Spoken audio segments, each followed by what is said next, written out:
엄마 백조는 아기 백조를 사랑해요. 엄마도 킨더로 사랑을 보여줄게. 부드럽고 맛있는 킨더 초콜릿 100g 속에는 우유 한 컵의 칼슘과 단백질이 그대로. 나도 엄마 사랑해. 킨더 초콜릿. 사랑으로 크는 우리 아이. 결혼하면 바라게 될 거예요.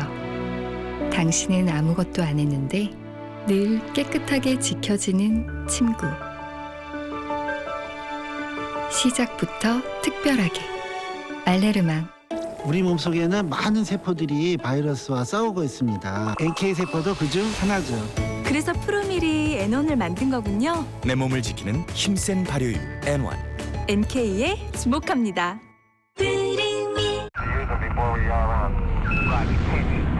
첨단 정보통신 기술이 정수기를 위해 뭘 할 수 있을까요? 반도체를 만들던 정교함으로 공기청정기를 만든다면 어떨까요?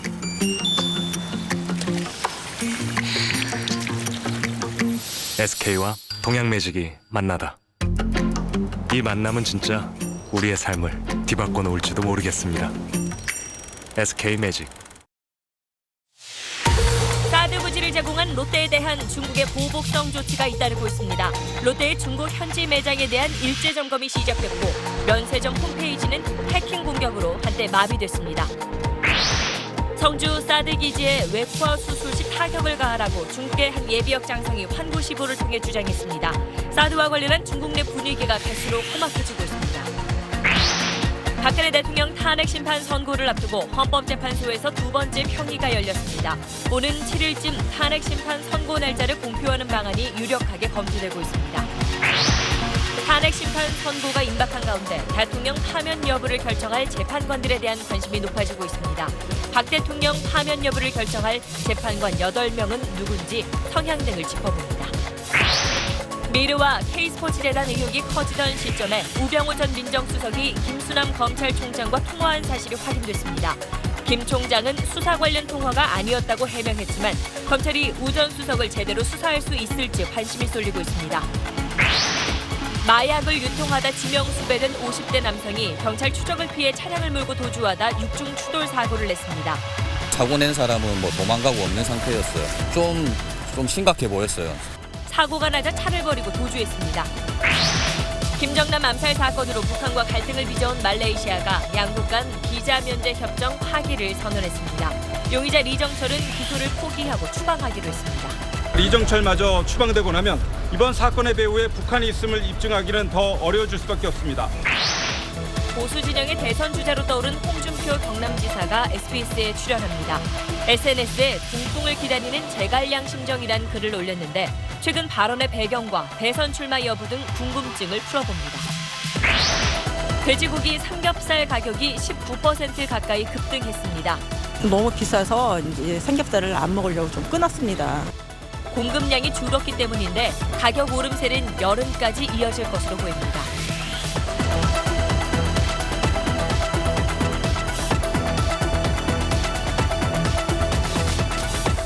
에너지를 쓰던 자동차가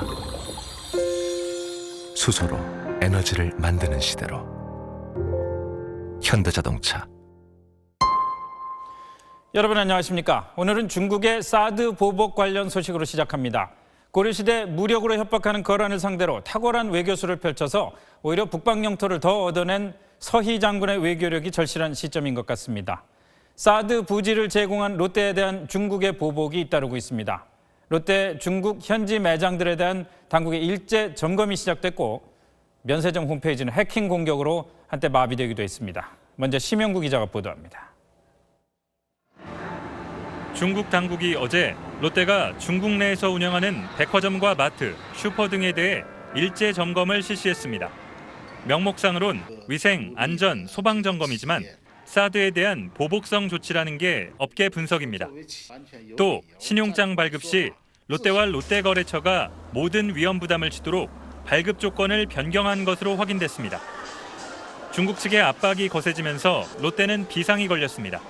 중국 본사를 중심으로 발생할 수 있는 비상 상황을 대비해서 주재원들이 비상 대기하면서 상황을 주시하고 있습니다. 오늘 정오쯤에는 롯데 면세점 홈페이지가 한때 해킹으로 마비됐습니다. 갑자기 접속량을 늘려 시스템을 다운시키는 디도스 공격으로 확인됐습니다. 3시간여 만에 복구는 됐지만 인터넷 면세점 판매 중단으로 적어도 5억 원가량 손해본 것으로 추산됩니다. 롯데그룹의 중국 홈페이지도 그제 해킹 공격으로 다운된 점을 고려할 때 이번 공격 역시 중국 측 소행일 가능성이 제기되고 있습니다. 문제는 중국 측의 이런 도를 넘은 공세에도 롯데 입장에서는 마땅한 대응책이 없다는 겁니다. 중국 당국의 각종 규제에다 불매운동까지 확산될 경우 롯데는 중국 사업 전체를 전면 재검토해야 하는 상황으로 몰릴 수 있습니다. SBS 심영구입니다. 중국 언론의 분위기는 더욱 험악합니다. 성주에 배치될 사드 기지를 서지컬 스트라이크하라. 오늘자 환구시보에 실린 중국 예비역 장성의 말입니다. 외과 수술을 하듯 정밀 타격으로 사드를 파괴하자는 뜻입니다. 개인 의견이긴 합니다만은 중국의 분위기를 잘 반영하고 있습니다. 베이징 편성욱 특파원입니다. 서지컬 스트라이크는 원래 북한 핵시설과 관련해 미국에서 생겨난 용어입니다. 그런데 중국 군내 대표적 강경파인 로유안 예비역 소장이 성주 사드 포대 공격을 언급하면서 이 표현을 사용했습니다. 성주 골프장에 배치될 사드 진지를 중국의 군사적 위협이 되는 고위험지구로 선포하고 미사일 등을 동원한 외과 수술식 타격으로 손을 쓸 수 없는 마비 상태로 만들자는 겁니다. 미국이 만든 용어로 미국의 군사시설을 위협하는 고도의 심리전을 구사하고 있는 겁니다. 다른 전문가들도 가세했습니다. 萨德系统部署在这个地区，离中国、俄罗斯都不远，使用中近程导弹，完全可以对这类目标构成打击。 중국 관영 언론들이 사드 갈등을 부추기면서 일반 중국인들의 반한 감정도 깊어지고 있습니다. 베이징의 한 식당은 한국인 손님을 받지 않는다는 플랜카드를 한때 내걸기도 했습니다. 萨德伤害了中国人民，也伤害了我们全体员工。我们如果萨德问题解决了，我们依然欢迎韩国朋友。 이런 분위기와 관련해 중국 내에선 중국이 강한 미국과 직접 맞서지 못하고 상대적으로 약한 한국만 괴롭힌다는 비판도 나오고 있습니다. 베이징에서 SBS 편사옥입니다. 네, 외교부 취재하는 김수영 기자 나와 있습니다. 자, 김 기자, 이렇게 지금 보신 것처럼 중국의 보복은 가시화되고 있는 건데 우리 정부의 대응이 좀 답답한 것 같아요. 뭐 하고 있는 거죠? 우리 외교부는 그 중국의 보복 움직임이 좀 우려스럽다 이렇게 말을 하면서도 사실은 뾰족한 대책을 내놓지 못하고 있습니다. 그 여러 경로를 통해서 중국을 설득하고 있고 우리 입장을 설명하고 있다고 하지만 가시적인 성과나 효과는 좀 없어 보이는데요. 특히 그 중국 김장수 중국 대사가 중국 측 인사들을 만나려고 해도 만나지 않고 있고 그렇다면서요. 그리고 중국 언론이 대사와의 인터뷰를 일방적으로 취소해 버리는 상황입니다. 하지만 중국이 이렇게 나올 거라는 거는 어느 정도 예상이 됐거든요. 그 정부의 그 대중국 외교력이 좀 아쉬운데요. 그 관시, 그 인맥을 중시하는 중국인데 이렇게 비상 상황이 될 때까지 과연 우리 외교부는 뭘 했나 이런 비판이 가능할 것 같습니다. 글쎄 그동안 뭐 했는지 참 궁금하고 답답한 면이 있어요. 근데 뭐 하다면은 눈에는 눈, 이에는 이, 뭐 강대강 맞대응하는 것도 방법 아닌가요? 네, 사실 그렇다고 맞받아치기도 좀 맞대응하기도 어려운 상황인데요. 이 대결 구도가 지속될수록 그 경제 의존도가 높은 우리가 손해를 볼 가능성이 큽니다. 그 2000년도에 벌어진 마늘 파동 한번 보실까요? 우리 정부가 그 중국산 마늘에 대해서 관세율을 높였습니다. 중국이 이에 반발해서 우리의 수출 주력 상품이었던 그 휴대전화와 폴리에틸렌 그 수입을 전면 금지시켰거든요. 결국 결과는 어떻게 됐나요? 우리 정부가 이전으로 관세를 되돌렸습니다. 이런 굴욕을 겪었죠. 뭐 두 손 든 거죠, 사실. 자, 단지 사드뿐만이 아니라 중국 정부가 이렇게 강하게 나오는 데는 좀 더 깊은 계산도 있는 것 같다는 생각이 들어요. 네, 그 권력 공백기에 그 사드에 대한 국내 찬반 여론이 있는데 이걸 이용해서 그 한미 동맹에 흠집을 내려는 의도가 좀 있어 보입니다. 그리고 그 시간을 좀 벌어서 그 차기 정부가 들어서게 되면 이 문제를 원점에서 재검토하려는 그런 속셈도 좀 있어 보입니다. 이렇기 때문에 우리 정부는 그 중국 정부가 우리를 길들이려고 하고 있다. 그렇기 때문에 타협하지 않고 그 사드를 조기에 배치하겠다는 입장을 고수하고 있습니다. 자, 그럼 이렇게 우리 입장이 바뀌지 않는 이상 한중 관계는 돌이킬 수 없게 되는 건가요?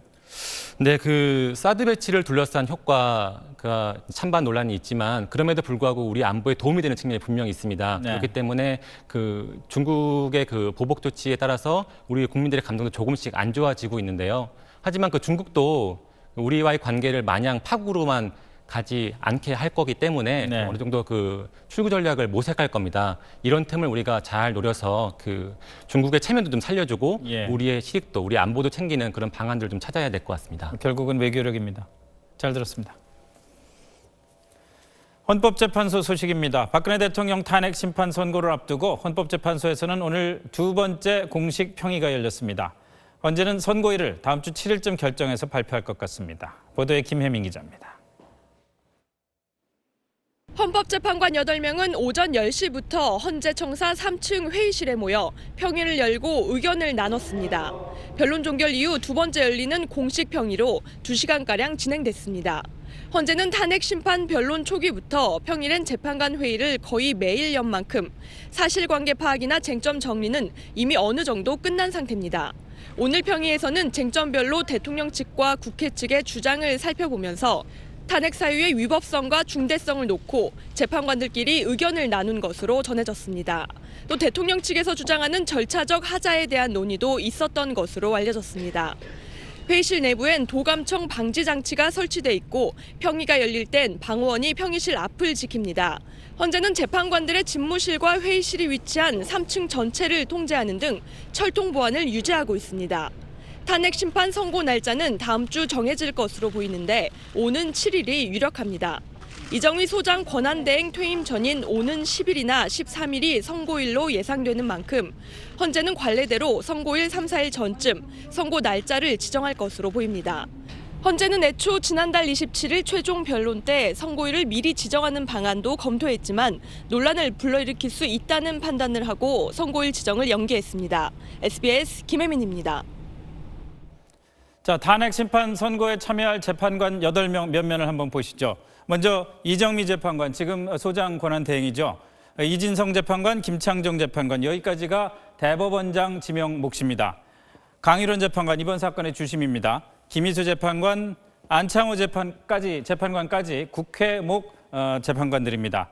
마지막으로 서기석 재판관과 조영호 재판관, 이 둘이 대통령 지명목 재판관입니다. 원래 대통령 지명목도 3명이었는데 박한철 전 소장이 1월에 퇴임을 하면서 공석이 돼서 지금 2명만 남아있죠. 자, 이 8명의 재판관, 탄핵 심판 관련해서 과연 어떤 생각을 갖고 있을지 면면을 한번 더 자세히 알아보겠습니다. 민경호 기자입니다. 8명의 재판관은 지난 2013년 4월부터 함께 헌법재판관 재판부를 구성해 지금까지 약 1000건의 결정을 내렸습니다. 이 가운데 사회에 관심이 쏠렸던 주요 결정은 10개가량 됩니다. 통합진보당 해산이나 전교조를 법의 노조로 만든 근거법의 합헌 여부엔 김희수 재판관만이 유일하게 반대했습니다. 하지만 재판관별로 자신을 지명한 사람이 누군지, 판사 출신인지 검사 출신인지 관계없이 소신에 따른 결정이 주를 이뤘습니다. 이정미 헌재 소장 대행은 비교적 진보적이라고 평가받지만 간통은 결혼제도를 지지하는 사회 공동체를 부정하는 거라고 평가했습니다. 완고하다는 평가를 받은 지역법관 출신 김창종 재판관과 박근혜 대통령이 지명한 서기석 재판관은 야간 시위를 일률적으로 금지하는 건 과도하게 자유권을 제한한 것이라며 전부위헌이라고 봤습니다. 서 재판관과 함께 박 대통령이 지명한 조용호 재판관도 성매매에 대해 개인의 내밀한 사생활이라며 개인의 자유를 중시했습니다. 결국 대통령 파면 여부 결정도 재판관들의 출신이나 알려진 성향보다는 각자 생각하는 헌법 정신과 소신에 따라 정할 걸로 보입니다. SBS 민경호입니다. 네, 탄핵 심판 선고를 앞두고 주요 쟁점들을 오늘부터 다시 한번 짚어보겠습니다. 첫 번째로 다룰 내용은 박근혜 대통령이 미르와 K스포츠 재단 설립 과정에서 직권을 남용했다는 혐의 부분입니다. 기업 출연금의 강제성 여부가 쟁점이죠. 특검이 이 돈을 뇌물로 판단한 것도 영향을 미칠 것 같습니다. 보도에 박하정 기자입니다. 삼성 등 30여 개 대기업이 미르와 K스포츠 두 재단에 낸 돈은 모두 770억 원이 넘습니다. 국회 측은 박근혜 대통령이 재단 설립부터 기업별 출연금까지 모두 결정했다고 주장합니다. 청와대 요청이라 거절할 수 없었다는 기업 관계자들의 진술과 청와대가 무서워 전경련이 재단 설립을 주도했다고 위증했다는 이승철 전 전경련 부회장의 증언 등이 그 근거가 됐습니다. 하지만 대통령 측은 문화 체육 분야 사업에 관심 가져달라고만 했을 뿐 강요는 없었다고 반박합니다. 오히려 전경련이 출연에 적극적으로 나섰다는 안종범 전 수석의 증언을 근거로 들었습니다. 이렇게 국회 측과 대통령 측의 공방이 오고 가는 가운데 특검은 이 부분을 뇌물죄로 판단했습니다. 특검은 삼성물산 합병 지원 대가로 두 재단과 최순실 씨를 지원한 혐의로 이재용 삼성전자 부회장을 뇌물공여 등 혐의로 구속 기소했습니다. 박 대통령은 뇌물수수 피의자로 입건했습니다. 헌재는 일단 강제성 유무를 둘러싼 사실관계를 먼저 확정지은 뒤 헌법과 법률 위반 여부를 판단하게 됩니다. 주심 강일원 재판관은 변론 과정에서 재단이 좋은 취지면 왜 숨기려 했는지 등 여러 질문을 쏟아내기도 했습니다. 특검이 뇌물죄를 적용하고 이재용 부회장에 대한 구속영장이 발부된 게 재판관들의 심증 형성에는 어느 정도 영향을 미칠 것으로 보입니다. SBS 박하정입니다. 법조팀 정성엽 기자 나와 있습니다. 자, 정 기자, 오늘은 헌법재판소 앞이 어제보다는 차분했습니다만 어제 탄핵 반대 집회에서 나온 말들 들어보면은 헌법재판소나 재판관들에 대한 이 표현이 예사롭지가 않아요. 그렇습니다. 이 자리에서 언급하기가 좀 민망할 정도입니다. 좀 수위가 낮은 얘기를 좀 해보자면요. 헌재로 쳐들어가자, 사살하자. 무슨 전쟁 영화에서나 볼 수 있는 그런 구호 아니겠습니까? 수위가 낮은 얘기예요. 그렇습니다. 이게 좀 수위가 낮은 얘기죠. 근데 저 놀라운 거는 이런 말들이 법조인, 정치인, 교수 이런 사람들 입에서 나오고 있다는 그러게 말입니다. 과연 그 사람들이 말하는 이 민주주의 사회라는 게 이렇게 이 야만과 이 사기가 가득한 사회인지 되묻지 않을 수가 없습니다. 자기 의견을 표출하는 거야 얼마든지 헌법이 보장한 자유입니다만은 예를 들어서 재판관의 개인 신상 정보 주소까지 공개하고 쳐들어가자 이런 얘기를 했다는 거잖아요. 이건 거의 테러 수준이잖아요. 그렇습니다. 이 우익 세력이 정치적 목적을 위해서 저지르는 테러를 이제 백색 테러라고 하는데 말씀하신 대로 평일을 진행하고 있는 재판관의 이 집은 물론이고요. 그 단골 미용실까지 공개하는 건 왜겠습니까? 이게 찾아가서 인사하겠다는 뜻은 분명히 아닐 거란 말입니다. 분명히 이거는 위협하는 거고요. 협박하는 겁니다. 이 경찰에서도 수사를 검토한다는 것은 이게 범죄가 될 수도 있다는 얘기입니다. 이렇게 되면은 이게 탄핵이 인용이 되든 기각이 되든 사후가 참 걱정입니다. 그렇습니다. 무조건 내가 원하는 대로 결론이 날 수는 없는 것 아니겠습니까? 이 공정한 절차 속에서 이 최선의 주장을 하는 건데 그게 안 된다고 떼쓰고 그리고 협박하고 이런 건 범죄죠. 이러려고 헌법 만들고 그리고 또 헌법재판소 만든 것 아니지 않습니까? 그러니까 말이에요. 민주주의 사회에서 이 승복이라는 건 굉장히 대단히 중요한 가치입니다. 물론입니다. 자, 그리고 특검 얘기 하나만 더 하죠. 박영수 특검팀이 오늘 회식했다면서요? 그렇습니다. 지금 아마 이 시각에서 지금 회식을 진행하고 있는데 처음이자 마지막 회식을 진행하고 있습니다. 한 번도 안 했습니까, 그동안? 그렇습니다. 이 박영수 특검 휘하에 특검보, 확인 검사, 수사관 한 120명 정도 모였다고 하는데 이 분위기가 굉장히 좋다고 합니다. 특히 이 박영수 특검은 장시호 씨에게서 이 손으로 직접 쓴 이 감사 편지를 받았다고 하거든요. 최순실 씨 조카. 그렇습니다. 이 장시호 씨한테 이제 감사 편지를 받았다는데 70일 동안 애 많이 써서 고맙다. 시간이 휙 지나간 것 같다. 이런 내용이라고 그래요. 이렇게 수사를 받은 사람에게서 이 감사 편지를 받을 정도면 이번 박영수 특검은 나름 성공했다고 자평을 해도 될 것 같습니다. 장시호 씨 얘기 들어보니까 앞으로 재판 과정에서도 특검에게 적극 협력하겠다 이런 얘기를 했다는 것 같은데. 그렇습니다. 재판 과정에서도 적극 협조하기로 했다고 합니다. 잘 들었습니다. 지난해 미르와 K스포츠재단 의혹이 커지던 시점에 우병우 전 민정수석과 김수남 검찰총장이 통화한 사실을 특검이 확인했습니다. 김 총장은 수사 관련 통화는 아니었다 이렇게 해명을 했습니다마는 이 통화 정보를 넘겨받은 검찰이 우 전 수석을 제대로 수사할 수가 있을지 그렇지 않아도 의심의 눈길이 많은데 부담거리가 추가된 셈입니다. 임찬종 기자입니다. 특검은 우병우 전 민정수석이 김수남 검찰총장과 통화한 시점을 지난해 8월로 파악했습니다. 이석수 당시 특별감찰관이 한 언론사에 우 전 수석의 가족회사인 정강이 감찰 대상이라고 알렸다는 보도가 나온 직후입니다. 미르 재단과 관련해 청와대 개입 의혹이 불거진 이후기도 합니다. 우 전 수석은 자신을 수사할 검찰 특별수사팀이 구성된 지난해 8월 23일에도 김 총장과 통화한 것으로 알려졌습니다. 이에 대해 김수남 검찰총장 측은 일반 행정 업무를 상의하는 수준의 통화였다며 수사 관련 통화가 아니었다고 해명했습니다. 그러나 특검도 뚫지 못한 우병우 수사라는 관문을 사건을 넘겨받은 검찰이 넘을 수 있을지 의혹의 눈초리가 쏠립니다. 정윤의 문건 관련 수사와 세월호 관련 수사에 우병우 전 수석이 개입했다는 의혹을 풀기 위해서는 제 식구들인 검사들에 대한 조사가 불가피하기 때문입니다. 특히 김수남 총장은 정윤회 사건 당시 서울중앙지검장을 맡아 수사를 지휘했습니다. 특검은 내일 오후까지 지금까지 수사한 기록 전체를 검찰에 넘길 예정입니다. 내일부터 본격 착수될 검찰 수사는 검찰이 제 식구도 공정하게 수사할 수 있는 조직이란 신뢰를 회복할 사실상 마지막 기회로 보입니다. SBS 임찬종입니다.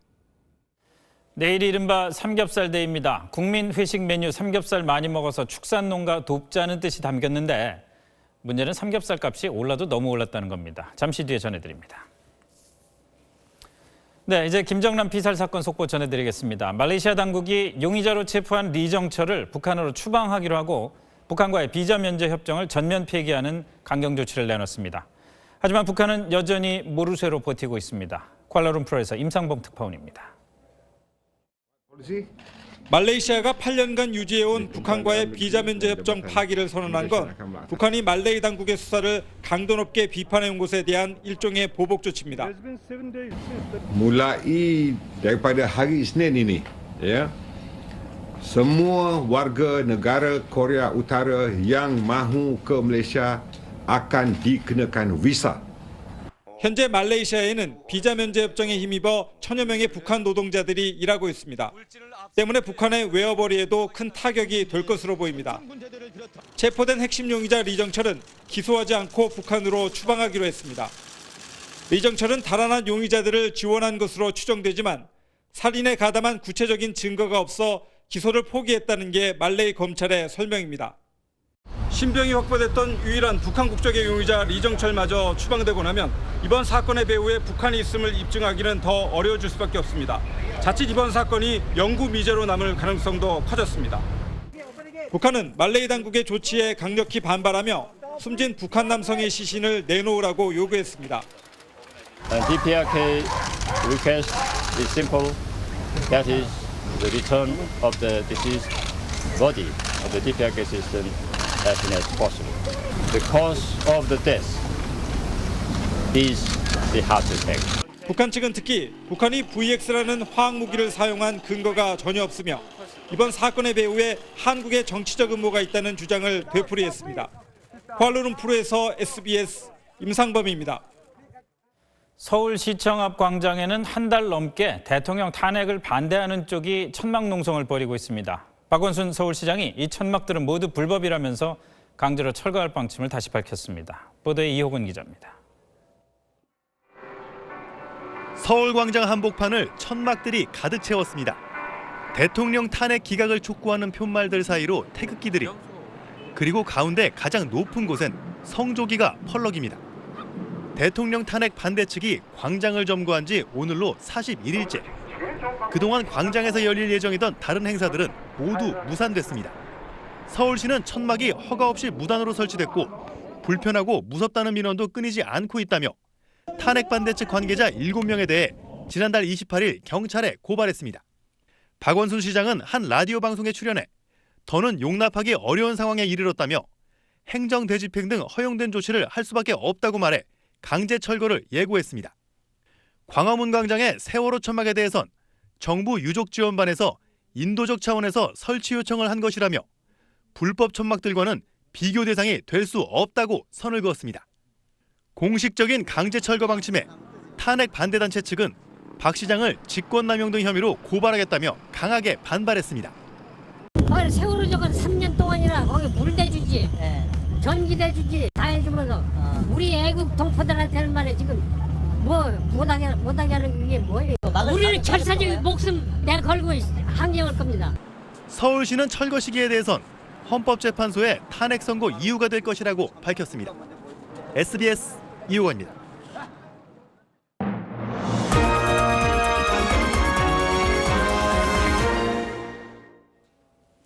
도심 주택가에서 필로폰을 만들어 판매해온 남성이 붙잡혔습니다.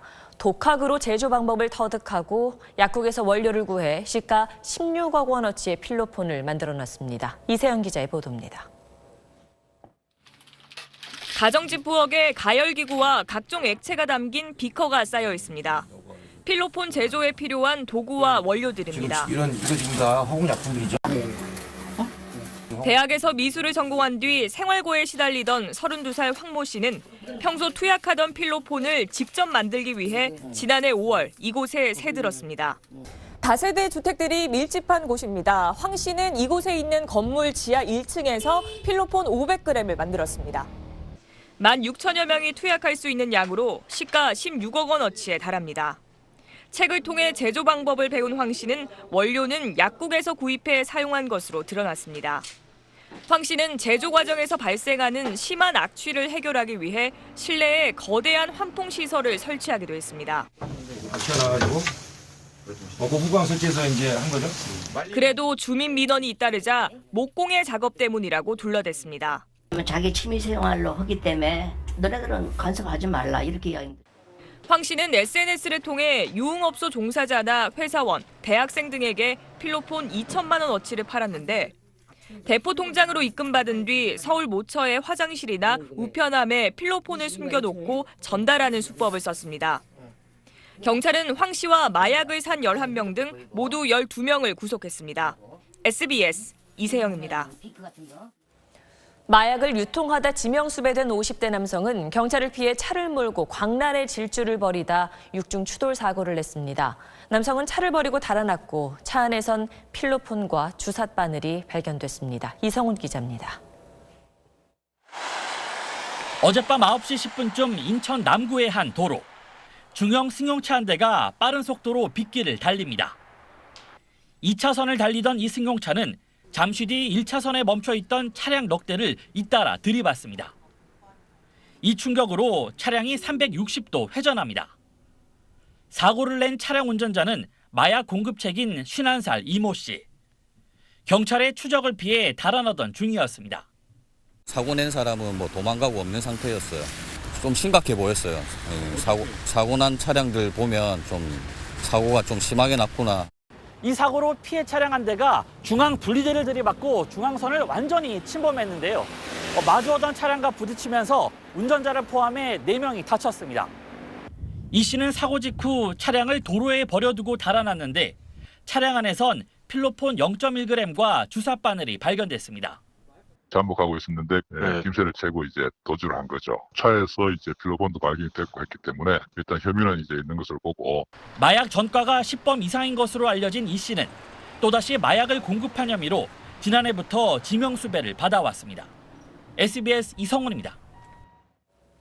19년 동안 무임금으로 강제 노역을 당했던 이른바 축사 노예 사건의 피해자 일명 만득 씨가 늦깎이 초등학생이 됐습니다. 잃어버렸던 이름도 되찾고 감추었던 얼굴도 처음으로 공개했습니다. CJB 구준회 기자가 입학식에 다녀왔습니다. 어린 초등학생들 사이로 특별한 신입생이 입학식 단상에 올랐습니다. 지난해 세상을 놀라게 했던 축사 노예 사건의 피해자 고영수 씨입니다. 동기생과의 나이 차이는 무려 41살. 19년 동안 밤낮 없이 강제 노역에 시달리면서 제대로 된 교육의 기회조차 갖지 못했습니다. 오늘 입학하셨는데 기분이 어떠세요? 입학식 내내 긴장하던 고 씨는 난생 처음 교과서를 받아들고 비로소 미소를 짓습니다. 복숭아. 요건. 이거 잘하네. 극적인 구출 이후 가족과 상봉한 고영수 씨는 현재 장애인 희망 일꿈터에서 일하며 어두웠던 기억들을 점차 지워내고 있습니다. 여럿이 일하고 점심 식사도 먹고 또 이렇게 하니까 굉장히 많이 밝아졌어요. 그래서 지금도 공장에 가야 된다 이런 얘기를 많이 하거든요. 초등학생이 됐지만 고 씨는 조금 특별한 교육 과정을 밟게 됩니다. 등교 대신 교사가 고 씨의 직장을 직접 찾아가 가르치는 것입니다. 장애 완화와 직업 교육을 포함한 사회 적응, 맞춤형 통합 특수 교육 과정인데 초등학생으로는 고 씨가 전국 처음입니다. 20년간 어둠 속에 있던 만드기, 이제 초등학생 새내기 고용수로 조심스런 첫 발을 내디뎠습니다. CJB 뉴스 구준혜입니다. 우리 국민이 가장 좋아하는 돼지고기 부위 하면 삼겹살이죠. 돼지의 갈비를 떼어낸 부분에서 배까지 이렇게 넓고 납작한 모양의 부위입니다. 110kg 무게 돼지 한 마리에서 나오는 양이 11kg 정도, 10분의 1 가량인데 지방 함량은 많지만 구우면 그만큼 고소하죠. 최근에 이 삼겹살 가격이 많이 올랐습니다. 당분간은 떨어질 것 같지도 않습니다. 그 이유를 정혜경 기자가 취재했습니다.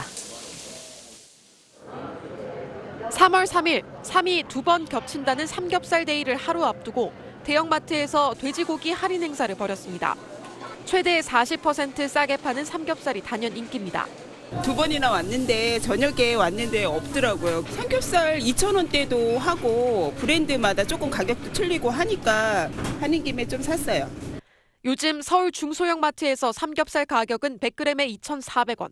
내 식구 먹기 위해 1kg만 사도 24,000원으로 부담이 만만치 않습니다.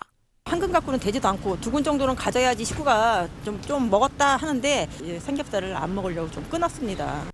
삼겹살 평균 소매 가격은 1kg당 18,766원으로 지난 5년 동안의 평균 가격보다 19%나 올랐습니다. 삼겹살 가격이 오른 것은 구제역 여파로 공급이 줄었기 때문인데 무더위로 삼겹살 수요가 줄어드는 여름 이전까지는 가격 상승세가 이어질 전망입니다. 당장 고깃집 주인들 시름이 커졌습니다. 재료비가 오르면 가격을 올리던가 양을 줄여야 하는데 요즘 같은 불경기엔 이마저도 쉽지 않기 때문입니다. 가격은 그대로인데 고깃값은 계속 오르고 있으니까 가격도 올릴 수 없고 손님도 가격이 너무 비싸면은 드시기가 곤란하고요. 삼겹살이 이른바 금겹살로 변해가면서 서민들의 부담은 계속 커질 것으로 보입니다. SBS 정혜경입니다. 네, 유덕기 기자 나와 있습니다. 삼겹살이 금겹살로 불릴 만큼 비싸졌는데 돼지고기의 다른 부위들은 어떻습니까? 네, 제가 돼지고기를 들고 나왔는데요. 네. 여기 한눈에 보이시죠? 하얀 지방들 삼겹살이고요. 앞다리 부위인 부채살, 그리고 뒷다리 쪽인 홍두깨살입니다. 네. 양동가에서는 구이용으로 앞다리살인 부채살, 꼬리살, 주걱살, 그리고 뒷다리 쪽들도 추천하고 있는데요. 이들 부위들이 지방이 적어서 칼로리도 낮고 가격은 삼겹살의 절반 수준이라는 겁니다. 지방이 적으면 아무래도 삼겹살보다 좀 퍽퍽하거나 맛이 없는 건 아닐까요? 꼭 그런 것만은 아닙니다. 앞다리 쪽, 뒷다리 쪽 모두 조리를 잘하면 삼겹살 못지 않은데요. 일단 지방보다 살코기가 많기 때문에 금방 탑니다. 그래서 조리 온도를 낮춰서, 불판 온도 낮춰서 100에서 110도 정도에서 구워주면 되고요. 네. 굽기 전에 불판에 돼지 비계로 한번 이렇게 닦아주고 나면은 돼지고기 본연의 고소한 맛이 살아납니다. 기름을 좀 둘러주면요. 네. 지방이 적은 만큼 뭐 살은 확실히 덜 찔 것 같은데 유독 다른 나라에 비해서 우리나라 사람들이 삼겹살을 참 좋아하죠. 네, 그렇습니다. 최근에는 돼지고기 부위 선호도 조사를 했는데요. 약 10명 가운데 6명 넘게 삼겹살을 꼽았습니다. 그리고 33%는 목심을 꼽았고요. 나머지 약 10%에 불과한 정도만 저지방 부위인 앞다리, 뒷다리살들을 꼽았습니다. 네. 그 삼겹살이 한국에서 사랑받기 시작한 건 1970년대에서 80년대 사이부터입니다. 이때 일본으로 양동문가들이 돈가스용으로 등심과 안심을 판매한 뒤 남은 삼겹살들이 저렴하게 대중에 유통됐기 때문인데요. 정부에서 이렇게 사실 다른 부위 먹으라고 홍보하는 거는 너무 재고가 많이 쌓여있기 때문입니다. 하지만 한편에서는 술과 함께 돼지고기 구워 먹는 이런 음식 습관 자체가 바람직하지 않기 때문에 좀 바꿔야 되는 거 아닌가라는 지적도 있습니다. 예. 그러니까 새롭게 지금 생각을 해봐야 되겠죠. 유럽이 돼지고기 한 70%를 햄과 소세지로 먹고 있다는 것, 이 부분이 우리한테 많은 시사점을 줄 겁니다. 네, 돼지고기 소비의 형태를 다양화해야지 양동농가 그리고 국민들 모두 도움이 될 거라고 그렇게 얘기들 하고 있습니다. 네, 그렇겠네요. 잘 들었습니다. 자유한국당의 이른바 홍준표 대선 주자 띄우기가 본격화하고 있습니다. 반대로 민주당은 연일 홍 지사를 비판하면서 견제에 들어갔습니다. 잠시 뒤에 저희가 홍 지사를 직접 초청해서 대화를 나눠보겠습니다. 앞서서 정희미 기자의 리포트를 보시죠. 본회의장에서 자유한국당 정우택 원내대표와 박맹호 사무총장이 대화하며 적은 메모입니다.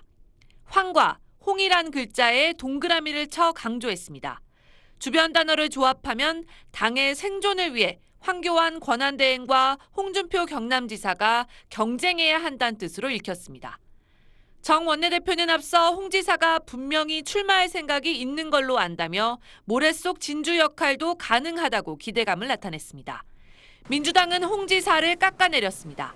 모래 속 진주는커녕 타락한 모래시계 검사에 불과할 뿐입니다. 막말 정치인을 영입해 당 지지율을 올려보겠다는 모습은 철량하기까지 합니다. 견제도 시작됐습니다. 민병두 의원은 홍 지사의 유죄를 확신할 만한 제보가 있다며 검찰이 요청하면 협조하겠다고 말했습니다. 이종걸 의원은 대법원 확정 판결을 남겨둔 홍 지사는 대선 후보 자격이 없다고 주장했습니다. 유죄가 났다면 이제 대통령직을 내려놔야 됩니다. 출마 자격을 준다는 것 자체가 잘못된 것이다. 민주당 경남도당은 노무현 대통령을 뇌물 먹고 자살한 사람으로 표현한 홍 지사를 사자 명예훼손 혐의로 형사고발하기로 했습니다. SBS 정유미입니다. 네, 홍준표 경남지사 직접 모셔서 얘기를 나눠보겠습니다. 자, 안녕하십니까? 네. 오래간만에 뵙습니다. 네. 그냥 단도직입적으로 질문을 드릴게요. 결심하셨습니까? 그거는 우리 당 대통령이 지금 탄핵 국면에 있어서 그 대통령 나간다 안 나간다 말을 하기가 어렵습니다. 어려운 상황이시다. 탄핵 결정 후에 한번 한국의 흐름을 한번 보겠습니다. 네. 근데 그럼에도 불구하고 요즘 뭐 보면은 연일 영남권을 누비면서 강연도 하고 뭐 기자들도 만나시고 그러는데 이게 뭐 일종의 미리 바닥 따지기 이런 거 아닌가요? 한번 몸풀기죠. 네. 몸풀기인데 옛날에 정치 처음 시작할 때 제가 41살에 시작을 했어요. 예. 근데 저도 이젠 20년이 지나서 60이 됐습니다. 그러네요. 60이 넘었는데 장난스럽게는 못하죠. 물론이겠죠. 예. 그래서 대통령이 될 수 있다는 확신이 설 때 출마 여부를 결정하는 것이 저는 옳다고 생각합니다. 아직 확신은 안 드신다? 그렇습니다. 그런데 뭐 이것도 뭐 정치 행위가 되겠습니다만은 예를 들어서 민주당의 1등 후보는 대장이 뇌물 먹고 자살한 사람 뭐 이것 때문에 민주당이 박학 뒤집혔거든요. 사실 저희가 보기에도 좀 심한 얘기 아닌가 뭐 이런 생각도 좀 들고요. 이런 이 뭐 취지를 좀 설명해 주실 수 있어요? 아니 항소심의 무죄를 받아가지고 법률적 쟁점도 없이 검찰이 그게 형식적으로 상고해난 것을 그걸 자격 운운하면서 이야기하길래 그래서 뇌물 받아가지고 수사를 받았지 않습니까? 네. 그 자살했지 않습니까? 자기들한테는 그분이 아마 우상화되고 그리고 신격화되어 있을지 모르나 우리는 정치적 반대자입니다. 물론이죠. 그런데 그걸 팩트를 이야기한 것이지. 그러니까 그분의 그 비서실장을 했기 때문에 매일 같이 있으면서 문재인 전 대표 몰랐다면 그거는 말하자면 문제가 있고 알았다면 공범이고 그래서 그 말 자격 그런 비열한 논쟁은 하지 마라. 그런 뜻에서 한 이야기입니다. 뭐 그건 알겠습니다만 저희가 그 말의 사실 여부를 떠나서 어떤 정치에서의 언어의 품격 뭐 이런 거에 대해서 관심을 갖지 않을 수가 없거든요. 대표적으로 우리 홍 지사께서는 예를 들어서 뭐 그 김대중 노무현 정부에서 저격수다, 무슨 뭐 당 안에서도 좌충우돌이다 이런 소리를 많이 들으셨다는 거 인정하실 수 있잖아요. 그건 내가 독고다이 정치를 했으니까. 그 혼자 하는 정치를 하셨다는 그렇죠. 얘기인데. 내가 개파가 있습니까? 누구한테 휩쓸렸습니까? 과연 대통령에 출마하겠다고 이제 마음을 먹으신다면은 그러면 다르죠. 그런 말을 바꾸셔야 된다고 그러면 생각하시죠. 말을 바꾸는 게 아니고 큰 정치를 하려면 도와주는 사람들이 있어야 됩니다. 네. 그때부터는 좀 다르죠. 그럼 아직은 큰 정치를 생각하지 않고 여태는 나 혼자 해왔죠. 당 대표도 내 힘으로 했고 그리고 도지사도 내 힘으로 하고 있고 그런데 대통령을 하려면 좀 달라져야지. 그렇군요. 자, 또 한국판 트럼프라는 얘기도 있고 그런데 말이죠. 지금 어쨌든 제일 중요한 거는 지금 소속당이 자유한국당이잖아요. 자유한국당에서 그 재판 문제 때문에 당원권 정지가 돼 있는 상황을 풀어야 해결이 될 텐데 만약에 안 풀어진다면은 당을 떠날 생각도 있으세요? 아마 정리가 될 것으로 봅니다. 그러세요? 네. 그 임명진- 그리고 자꾸 별로 기분이 안 좋은 질문만 하는데 우리 김 본부장은 그 박근혜 대표한테 박근혜 대통령 비판하다가 잘렸다가 언제 들어왔죠? 그런 언제 일은 전혀 들어왔지? 없고요. 저는 그 그런 사실은 지난번에 전혀 없었고 앵커 잘렸잖아. 저희 회사의 정기 인사로 된 거고요. 지금 뭐 그런 말씀을 나눌 자리는 아닌 것 같습니다. 아, 그래요? 네, 그건 사실입니다. 아, 사실이고. 잘렸다가 이번에 돌아온 겁니까? 아니 그게 아니고 저희 회사의 정기 인사에 따라서 여러 가지 인사에서? 다른 자리를 거쳤습니다. 아, 예. 당원권 정지에 대한 말씀을 여쭙는데 회복이 될 가능성이 있다고 보시는 건가요? 지난번에 임명진 위원장과 만났을 때 어느 정도 대화가 된 모양이죠? 당원권 회복이 안 되면 출마 안 하면 되고. 네. 그게 무슨 큰 문제입니까? 그렇게 난 그걸 큰 문제로 생각하지 않아. 당을 떠나거나 그럴 생각은 없으시고요. 당을 떠나거나 떠나려면 진작 떠났겠죠. 지난번에 바른 정당 창당할 때 이번에 그런 이야기도 한 일이 있습니다. 김대중 노무현 10년도 견뎠는데 이 친박 대통령 밑에서 내 4년간 그 10년보다 더 힘들게 시간을 보냈다. 네, 그 말씀하셨죠. 그래 했는데 떠났다면 이 당이 박근혜 사당이라고 판단이 되었다면 지난번에 떠났죠. 그런데 자유한국당은 한국 보수의 본류입니다. 그래서 떠나기가 어렵죠. 알겠습니다. 그럼 오늘 여기까지 듣겠습니다. 다음에 또 더 깊은 얘기 들을 기회를 한번 찾아보겠습니다. 다음에 올 때는 기분 좋은 질문 해주세요. 알겠습니다. 예. 고맙습니다. 고맙습니다. 자, 야권 얘기로 넘어가겠습니다. 한동안 시끄럽다가 수그러드나 싶던 대연정 공방이 다시 불붙었습니다. 안희정 지사가 집권하면은 즉시 연정을 추진하겠다고 하니까 문재인, 이재명 두 주자가 공격에 나섰습니다. 문준모 기자의 보도입니다. 개혁과제에 동의하면 자유한국당과도 손잡겠다던 안희정 충남지사가 오늘은 연정 추진 협의체를 제안하며 한 발 더 나아갔습니다. 당의 연정 추진 협의체를 통해서 어떠한 범주까지 우리가 연합정부를 꾸리는 세력을 모을 수 있을지 구체적으로 전략을 논의하자고 제안하겠습니다. 문재인 전 대표를 향해선 외연 확대가 부족하다고 꼬집었습니다. 문 전 대표는 적폐 세력인 한국당은 청산 대상이라고 즉각 맞받았습니다. 탄핵 반대하고 특검 연장을 반대하는 세력과 함께 손잡겠다. 어떻게 그렇게 말할 수 있겠습니까? 이재명 시장도 비판에 가세했습니다. 보수의 역결집, 재결집이 있을 것이라고 봤기 때문에 소위 우클릭이라고 하는 게 일정한 한계를 가질 수밖에 없다. 안철수 국민의당 전 대표는 선거 전에 연정부터 얘기하는 건 앞뒤가 바뀌었다고 지적했습니다. 바른정당은 대선 경선 규칙을 사실상 확정했습니다. 당원 투표 30%, 국민대표 선거인단 40%, 여론조사 30%씩 반영하기로 했습니다. 유승민, 남경필 두 주자는 경제, 복지 공약 대결을 펼쳤습니다. 유 의원은 국민연금 최저연금액을 80만 원까지 올리겠다고 약속했고 남 지사는 대기업 집단법을 특별법으로 제정해 반드시 재벌을 개혁하겠다고 공언했습니다. SBS 문준모입니다. 정부가 여성 고용을 기피한 기업 명단을 처음으로 공개했습니다. 산업 현장에 이른바 유리천장이 여전하다는 걸 보여준 건데요. 먼저 유리천장을 깨고 금요의 벽을 허문 여성들을 이강 기자가 만나봤습니다.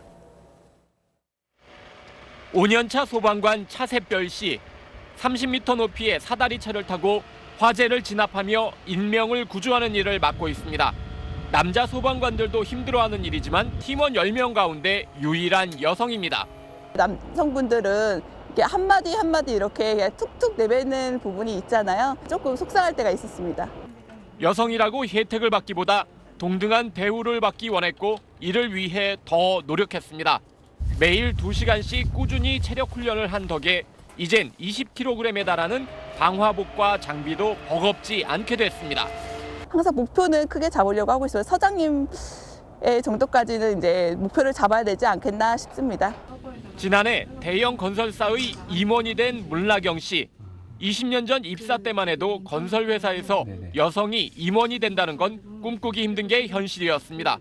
보통 미팅을 가도 여자가 그렇게 있는 적은 되게 없거든요. 현장 근무에서 뭐 여자 숙소를 따로 지어준다거나 그러는 것들은 너무 원가 낭비고 그러기 때문에 이른바 유리천장에 막혀 제때 승진을 못했을 때는 퇴직을 고민하기도 했지만 기술사 자격증을 따는 등 실력을 쌓아 차별을 극복했습니다. 네, 기자, 우리가 유리천장을 깬 여성들 사례를 봤지만 다르게 말하면 그만큼 유리천장이 두껍게 존재한다는 건데 여성 고용 기피 기업 어떤 기업들이 명단에 올랐습니까? 금호타이어와 한라건설이 꼽혔고요. 동부증권과 대한장애인체육회도 여성 고용을 적게 하거나 여성 관리자 임명을 기피한 기업과 단체입니다. 모두 27곳을 공개했는데 구체적인 내용은 고용노동부 홈페이지에서 확인할 수 있습니다. 네, 이번 발표의 기준은 뭐였습니까? 전체 근로자와 관리자에서 여성이 차지하는 비율을 좀 생각을 해볼까요? 여성 비율이 업종과 규모 평균치의 70%를 밑돌 경우 정부가 개선을 요구하는데요. 3년 연속 기준에 미달하고 개선 요구를 이행하지 않은 기업만 이번에 공개했습니다. 정부가 명단을 추려서 이번에 공개 대상을 정한 거여서 실제로 여성 고용에 소홀하거나 승진에 소홀한 기업들은 이보다 훨씬 더 많다고 봐야 합니다. 그렇겠죠. 이번 명단에 공개된 기업들에는 어떤 제재나 불이익 같은 게 있는 겁니까? 특별한 벌칙이 있는 건 아니고요. 다만 기업명을 공개하면 사회적 압박이 클 것으로 보입니다. 정부는 줄어드는 생산 가능 인구에 대응하기 위해서라도 일과 가정이 나란히 갈 수 있는 기업 문화 정착이 필요한 것으로 보고 앞으로 압박 강도를 높여갈 계획입니다. 네, 잘 들었습니다. 루치아노 파바로티, 플라시도 도밍고와 함께 세계 3대 테너로 불려온 호세 카레라스가 마지막 내한 공연을 엽니다. 거장의 47년 음악 인생, 류란 기자가 정리했습니다. 오늘 기자들은 호세 카레라스라는 이름 대신 그를 이렇게 불렀습니다.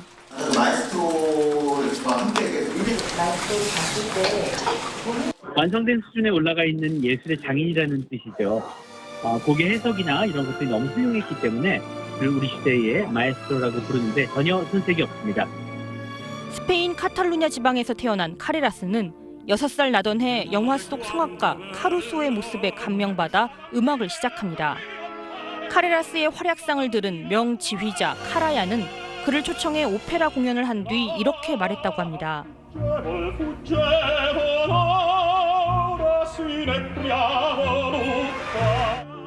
그가 대중의 인기를 얻은 건 루치아노 파바로티, 플라시도 도밍고와 함께 이른바 3테너로 활약하면서부터입니다.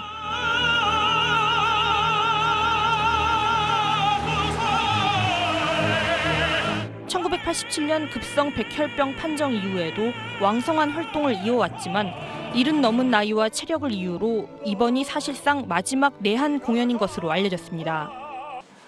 다만 성악가로서 완전한 은퇴 시기를 묻는 질문엔 함께 왕성한 활동을 펼치고 있는 76의 친구 도밍고와의 대화 내용을 들려줬습니다. Plácido Domingo saying that he will sing until God gives his enough voice. I think this is a very good answer too. SBS 유란입니다.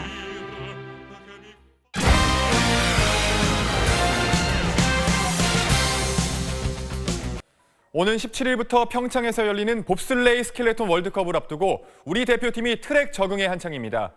지난달 루지 월드컵에서 가장 까다로운 곳으로 드러난 9번 커브가 이번에도 승부처가 될 전망입니다. 최희진 기자입니다.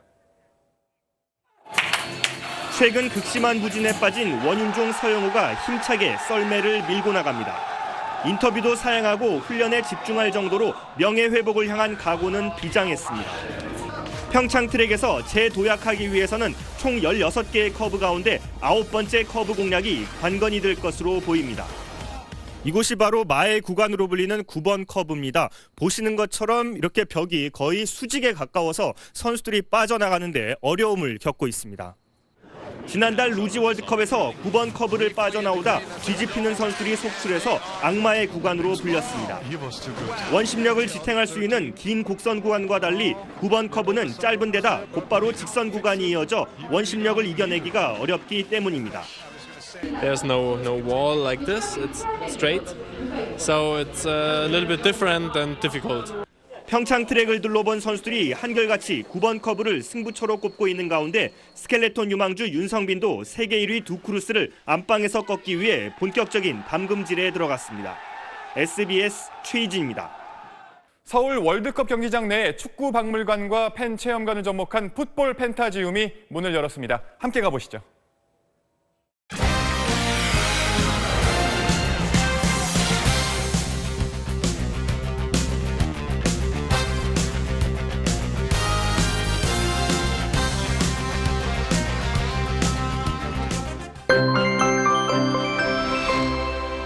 찬바람과 함께 찾아온 반짝 추위 조금만 더 견디시면 되겠습니다. 내일 아침까지입니다. 내일 서울의 아침 기온은 영하 3도, 경기 북부지방은 영하 7도 선까지 내려가겠는데요. 하지만 낮부터는 기온이 오르면서 추위가 누그러지겠습니다. 다가오는 주말에는 다시 온화한 초봄 날씨를 보이겠습니다. 내일 전국이 대체로 맑겠고 바람도 약해지겠습니다. 대기질은 보통 수준 보이겠지만 경기 북부와 영서 북부 지방은 오전까지 대기질 나쁨 수준을 보이겠습니다. 내일 서울의 낮 기온은 9도, 남부 지방 오늘보다 5도 이상 올라서 대구와 부산의 낮 기온 13도까지 오르겠습니다. 이렇게 주말까지 포근한 날씨가 이어지다가 다음 주 초반에 다시 조금 추워지겠고요. 일요일과 월요일에는 강원도에 비가 내리겠습니다. 날씨였습니다. 300년 전 프랑스의 명외교관이었던 프랑스와 드 칼리에르가 쓴 어느 원로 대신의 협상에 관한 충고란 책이 있습니다. 여기 나온 외교관의 자질 가운데 융통성과 상대방의 얘기를 잘 듣는 자세가 눈에 띕니다. 한국과 중국이 사드 문제로 갈등을 겪고 있는 지금 우리에게 필요한 것도 그것 아닌가 싶습니다. 그동안 우리 외교가 청와대의 뜻을 상대국에 그대로 전하는 데 그쳤던 건 아닌지, 똑같은 말이라도 좀 더 융통성 있게 하고 결론이 바뀌지는 않더라도 상대의 주장을 경청하는 자세를 보인다면 얽힌 실타래를 풀 방법이 나올 수도 있지 않을지, 현명한 외교의 방법론을 재점검할 필요가 있습니다. 뉴스 마치겠습니다. 고맙습니다.